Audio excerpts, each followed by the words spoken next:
J'ai commencé par le chant lyrique. En fait, quand j'étais jeune, euh, mes parents n'avaient jamais joué d'un instrument de musique. Ils ont voulu nous mettre, les enfants, nous offrir cette chance de pouvoir apprendre à jouer d'un instrument. Et j'ai eu du mal à jouer au piano parce que c'est très long d'apprendre. Et mon professeur de piano donnait des cours de chant. Et j'ai commencé à chanter. J'ai chanté un opéra.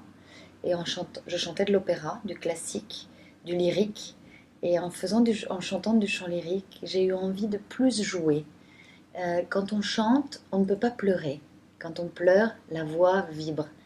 Et c'est cette envie de plus encore interpréter. Donc j'ai commencé à prendre des cours pour ça. Et quand j'ai pris mes premiers cours de théâtre après le chant, je me suis dit c'est ça que je veux faire.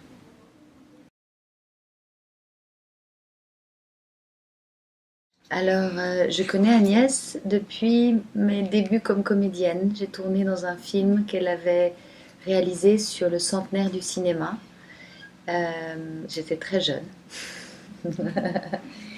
Et c'est elle qui m'a fait comprendre qu'un film, c'était d'abord et avant tout un metteur en scène.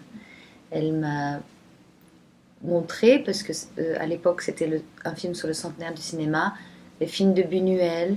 Elle m'a montré les grands films qui ont fait l'histoire du cinéma et, et, et c'est pourquoi je suis même devenue productrice. Je pense que si aujourd'hui je suis productrice, c'est grâce à Agnès Varda.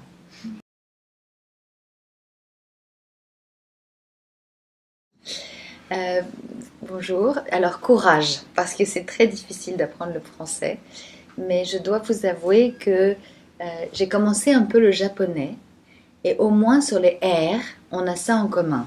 C'est moins difficile pour moi le japonais que d'autres langues. Euh, donc peut-être vous y arriverez. En tout cas, j'ai adoré un livre qui s'appelait L'ombre et la lumière de Junichiro Tanizaki et ça m'a expliqué la différence entre l'Occident et l'Orient.